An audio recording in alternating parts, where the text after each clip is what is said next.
Once you started to see cattle floating down the river, you knew that it was critical and what had happened upstream was coming to us. Yeah, look, it's difficult when you've bred the animals to stand there and watch them drown. So, I guess in hindsight I did some silly things.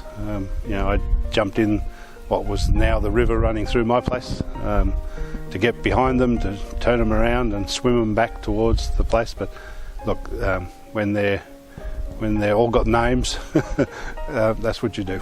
The aftermath of the flood is that you end up with one hell of a lot of debris and one hell of a lot of mud. So we had basically one of the biggest floods we've ever had.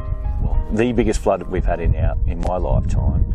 Yeah, it wasn't a very good time because we had a lot of stress and our milking machines went underwater, and then we had all the stress of trying to get that back up and running, and some stuff wouldn't work, and yeah, it was a very stressful time, and consequently everyone was physically and mentally exhausted from the whole process.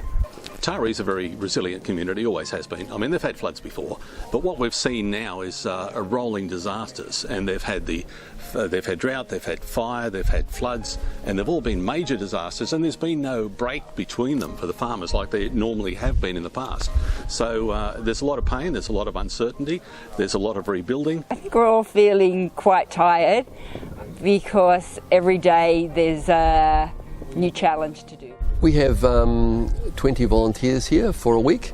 They're working on 4 farms, and we've got teams of between 4 and 6 on those farms. So really we've been cleaning up paddocks, and so that involved cleaning up a lot of plastic and all the sorts of things that came through in the flood. All sorts of weird and wonderful things, thongs, a canoe, a huge mat, lots of plastic, lots of just rubbish. So we cleaned up that first. That was the first session, and then we went back around the same paddock again and cleaned the fences. And then we cleared out and cleaned down the dairy, sanitised the dairy, because all the equipment had been underwater. It's been excellent because they do anything you ask. They've done all the manual labour, because it's a lot of manual labour picking up sticks, and that's a strenuous task. So they've done that, they've put their back into fencing. The paddocks are the lifeblood of the farm, and at this time of the year we're seeding, so we need to have them clean so that we can get the tractors on, because we've just got a small window of opportunity to get paddocks planted. When there's feed on the ground provided by Rural Aid, you can get through the paddocks, you can clear the fences, stand the fences back up again.